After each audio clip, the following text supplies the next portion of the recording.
सिंध जी कोटा ते जाली डोमिसाइल रखंदड़ STM जी पोस्ट हुजे या ॿियूं पोस्टूं हुजनि, जॾहिं बि भर्ती थिया आहिनि तॾहिं ई मूं आवाज़ु उथारियो आहे, हमेशह आवाज़ु उथारियो आहे डोमिसाइलनि जे हवाले सां त ख़ुदारा धारियुनि जा डोमिसाइल न ठाहिराया वञनि, न ठाहे ॾियो। पर केर बि हिते ॿुधण वारो न आहे, केर बि हिते नोटिस वठण वारो न आहे। शुक्र अलहमदिल्ला त हाणे कुझु ॾींहंनि खां वठी करे जाली डोमिसाइलनि जे लाइ आवाज़ु उथारियो थो वञे त ख़ुदारा हाणे माठि न कयो, जेसीं ताईं इन मसइले खे तव्हां कामयाबीअ सां मंज़िल ते न वठी ईंदव तेसीं ताईं ख़ामोश न थियो। छो त असांजे सिंध सां, असांजे सिंध जे नौजवाननि सां वरी हक़ तलफ़ी थी रही आहे,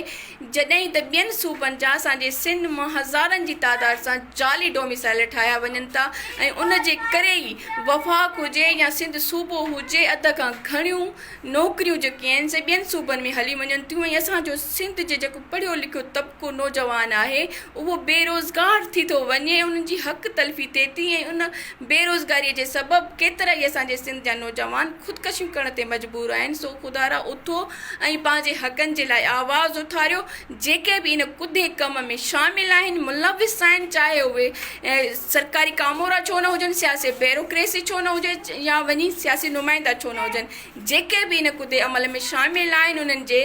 दरनि ते तवा टंगे अचो ऐं उन्हनि जे गीचनि में तव्हां पुराणनि जूतनि जा हार विझो त उन्हनि खे ख़बर पए त कंहिंजे हक़ तलफ़ी कीअं थींदी आहे ऐं उन जी सज़ा कीअं मिलंदी आहे।